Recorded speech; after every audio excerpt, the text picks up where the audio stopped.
Hey there guys, I'm Lee Williamson and I'm from Elemental Concept. Today I'm going to show you how I cut a show reel, how I chose my music, the way I cut my video footage, and just general tips that you should keep in mind when cutting a reel.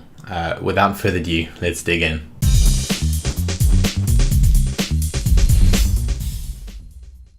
So the first thing I will do is show you where I chose my music track. I went onto Audio Library under YouTube. I'll be sure to send you the link. Basically I went to attribution and I chose not required. You can do required, but if you have it on required, you'll just need to show the artist who did the music in your reel comment section.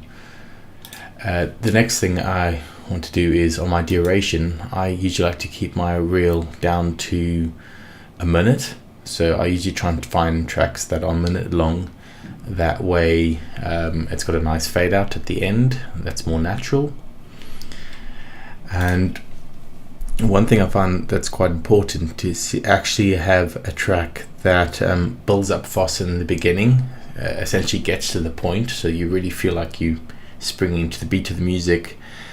And also it would be nice to find a track that has tempo changes, so that you can change your footage in between the tempo changes, which is quite nice. You know, if a track is kind of quite similar all the way through, it doesn't give much wiggle room.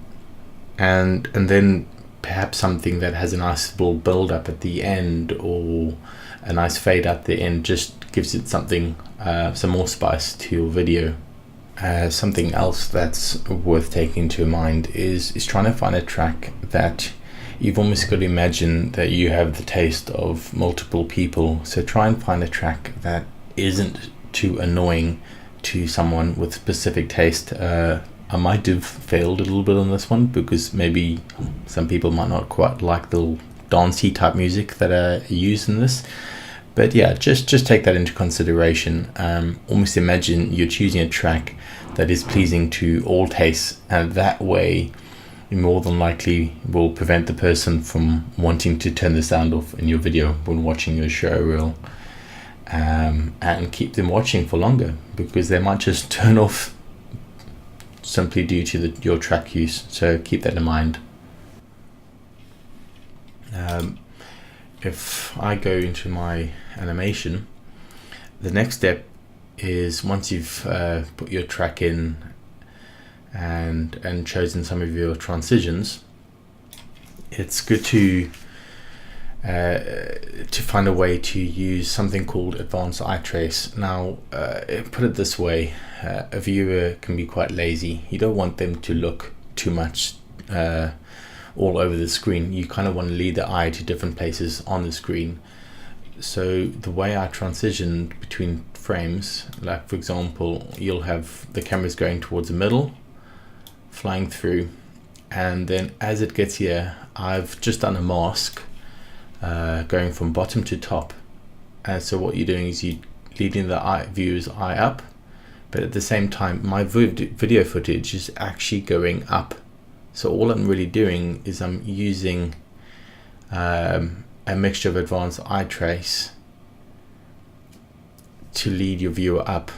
And then if I just go to the next frame, you notice how my mask sweeps over this video, And that leads very nicely to this part of the animation where that unfolds. And the same thing will go again when we go to this frame. That mask reveals this footage, and at the same time that M is turning around in the same direction. Same thing again here. You can notice the M unfold from a table to an M, and as that pushes up, so is my mask. It's pushing up to reveal the next thing, as well as that hand is going from bottom to top. So is the mask bottom to top. So you're continuing to keep your momentum going at one pace. You're not making it stop, and that's really nice for energy transfer, which is very pleasing to the eye.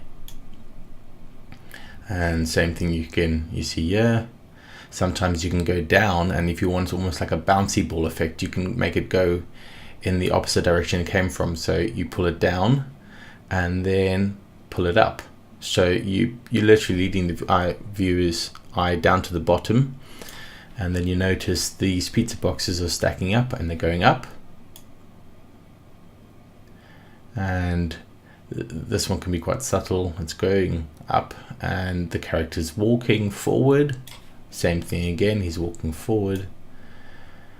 And with this one, I've shrunk down the mask to get the idea that it's shrinking down into the footage as if we're pulling away from it.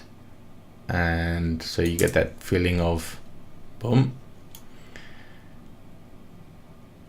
And here the mask is pulling to the right, and this building L is turning.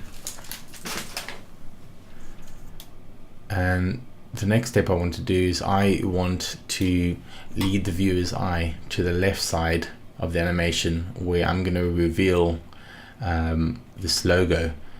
So watch what I'm going to do here. I'm going to make that viewer look over here by a little blinking crosshair, and then I'm going to draw lines, and it's going to blink over there, and the lines are traveling, so your viewer is looking to the left now. And then I'm going to make an animation of the word elemental, drawing once again from the right to the left, leading the viewer to this left corner. And then I've drawn a mask over the top, and that mask draws right to there, and you get a square, and then my animation draws on the word elemental.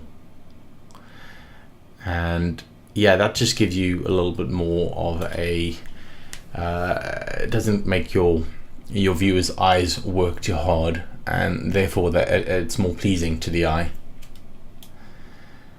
And same thing again here, when this pulls out like this, notice how that momentum is going to make the V spin. So it's almost as if like some imaginary thing is attached to that V, and as it spins past, that V is going to spin. So you get this vroom, and it spins. And yeah, I hope that helps, guys, just to get a little bit of understanding of the way you can just cut video footage in a way that just makes a reel pop a little bit better without you actually having to animate extra to make that feel good. Another good thing is to have a nice build up. So in this song, let me pull my headphones out so you can hear the track, is to build up a little bit of momentum before your final reveal.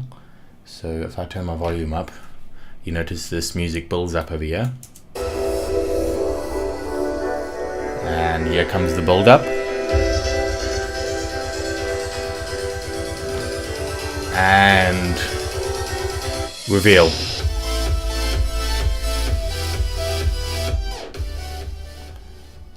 And yeah, I think it's just good to take your music into consideration, that you can build up anticipation with your timings of your imagery before your final reveal of the logo at the end. Another example would be to show my old 2017 showreel. A lot of the work has homework from a course I did with School of Motion. I'll show you a link to them. They are the ones that taught me some of these fantastic techniques that I'm highlighting for you today. If you want to go in further depth, it's definitely worth checking out their course. So in this animation, you notice the airplane flies down and then the eye pulls up. This character is walking to the left and he comes from the left. Now watch, this character is about to fall down, and as he falls down, his hat shot up in the air. I don't know if you noticed that, just over there his hat fell off his head, and then suddenly the ball in this video footage is shooting up. So you don't have to use masks. You can just use the momentum that's actually in the video footage. Ball goes up in the air, it goes down, bounces. Now I don't know if you heard there, but I've even used the little beat of the music to time with my animation, so you'll hear bum bada bum bada bum, and it's the same sound effect almost as if the ball is bouncing. So listen out for it. And same thing for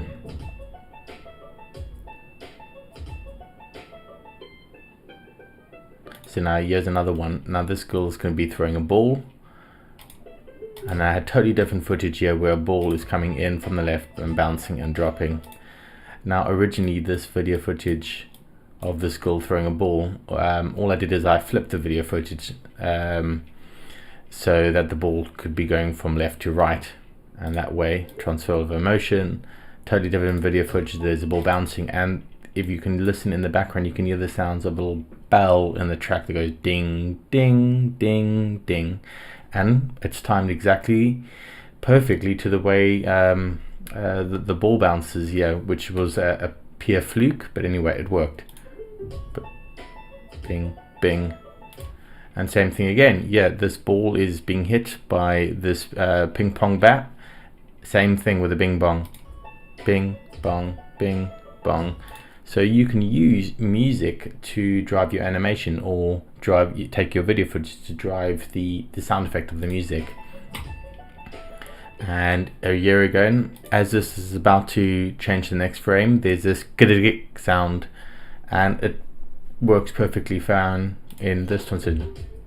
And if you heard that there,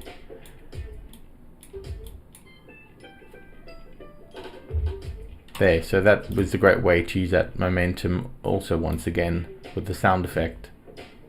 And notice how you notice that ball falls down. Actually, I didn't really transition there, but sometimes you can't always get it right. Let's see. Here we go, perfect example. So this bat hits that ball, and as it hits the goal, it lined up nicely with the sound effect that went good, and that just sells your showreel a lot easier. Same thing over here. This red paddle falls down, and as it falls down the suitcase comes down. So two totally different video footage, but you're using your transfer of momentum to draw their eye. And carrying going, that squid is going up, that bat is going up, the square comes in from the left, and notice how two totally different footage again. This goes up, and my animation was traveling up in this specific animation, so use your video footage to your advantage. Same thing again, yeah. This travels down, and then the knife in the next scene hits. So it goes down, and then the knife falls down, which is another great transition. So be purposeful with the way you cut your footage. There